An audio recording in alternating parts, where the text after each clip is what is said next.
Bonjour et bon appétit! Imaginez une chef belle et créative. Ajoutez-lui une rasade de conseils avisés par un connaisseur de vin un peu toqué, parfumez le tout d'escapades délicieusement goûtues dans nos terroirs et parachevez votre œuvre de conseils pour apprécier le vin et son art de vivre de manière responsable. Mixez le tout, vous obtiendrez un repas divin. C'est prêt, on se lance côté cuisine.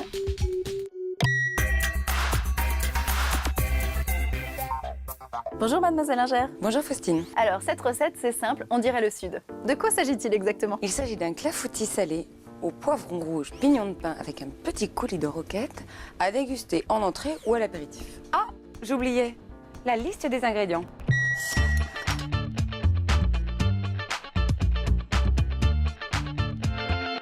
Alors c'est très facile. On va d'abord s'occuper des poivrons. Donc, En cubes. en cube. Et ces dés, on va les faire revenir dans un miel que l'on va faire caraméliser. Vous entendez chanter le miel? On voit bien que le miel caramélise. On va pouvoir ajouter les poivrons. Waouh! Alors là, je me sens dans le sud, là, direct. On va bien les faire caraméliser quand même. Hein. Ce qu'on peut faire en attendant, c'est commencer à préparer la pâte du clafoutis. Alors les œufs sont là. On ajoute la farine. Alors attention, hein, pas de grumeaux. Alors voilà, en général, pour éviter le grumeau... Non, non. Ah bon? On commence par mélanger au centre.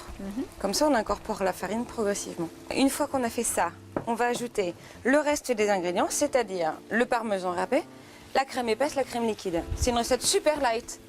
Bien sûr. Et là, on va assaisonner, Faustine. Très bien. Sel, poivre. Toute l'eau est sortie du poivron. Bon, ça brunit un petit peu. C'est le moment d'ajouter le pignon de pain. Ça a l'air délicieux ça. Bien, et bien il ne reste plus qu'à mouler le clafoutis. Pour pouvoir démouler facilement, on va mettre un petit peu d'huile. On va l'étaler sur toute la surface. Et on va d'abord verser la pâte à clafoutis. Et ensuite, on y mettra le mélange poivron, miel et pignon de pain. Ok, maintenant, il ne reste plus qu'à enfourner ce clafoutis dans un four chaud préchauffé à 180 degrés. Et on le cuit au moins 40 minutes. Bien, pendant ce temps, eh bien, on va préparer le coulis de roquette. Waouh! On va la faire cuire tout simplement parce qu'elle est beaucoup plus facile à mixer cuite que crue.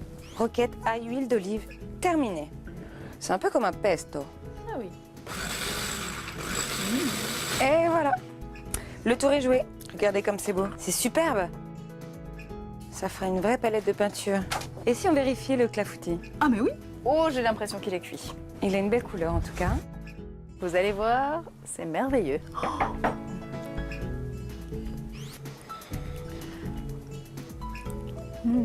C'est fin, c'est divin. J'adore. Bon appétit. Bon appétit. Hello Dominique. Hello Dominique. Ah, Faustine. Allô Dominique, c'est Faustine. Dis-moi, j'avais envie d'un repas ensoleillé. Tu n'aurais pas une idée de bouteille fraîche et acidulée? Un repas ensoleillé? Bah, je veux bien t'aider, il va falloir que tu m'éclaires un peu. Clafoutis salé, coulis de roquette, ouais, effectivement, ça sent l'été. Laisse-moi réfléchir, une région ensoleillée, des vins aux arômes généreux. Une idée, tu connais les côtes de Gascogne? Dans le Gers, oui, bravo. Eh bien, le Gers, c'est pas seulement le premier département pour la production de vins de pays blancs. Non, le Gers, c'est là que tu vas trouver les cépages colombards, petits et gros mansins et sauvignon. Bref, des cépages aux flaveurs exotiques qui sont portés par une acidité bienvenue, ça fait ressortir le sucré de ton poivron.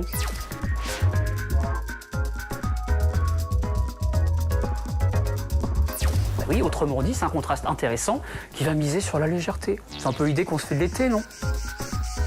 Et ton beau-frère, la science, si jamais il la ramène, tu lui sers à l'aveugle en carafe, il sera bluffé.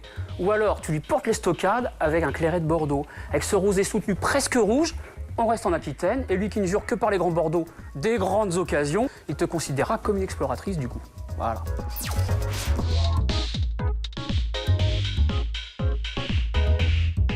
En revanche, si ton beau-frère n'accroche pas avec le clafoutis, j'en connais un qui... Oui, tu m'en gardes. Il est à combien, celui-ci? Maintenant, retrouvons notre bon plan évasion avec une idée originale pour découvrir à deux, en famille ou entre amis, le vin et son art de vivre.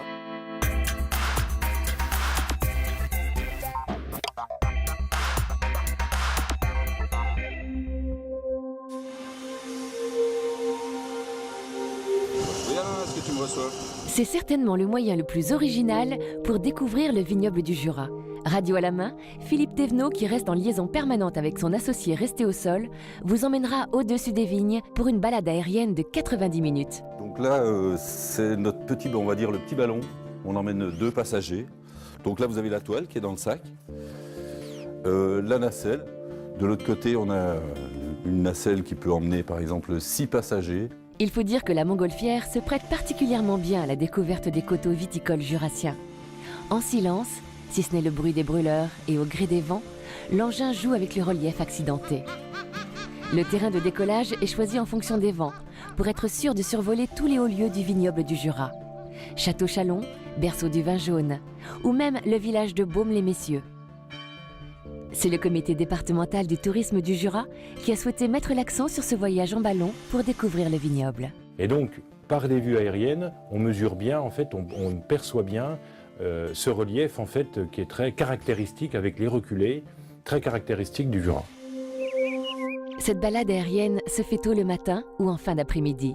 Elle permet de découvrir le vignoble jurassien de manière inattendue. Un bon plan de week-end divin au 7e ciel, histoire de jouer à l'aéronaute en famille.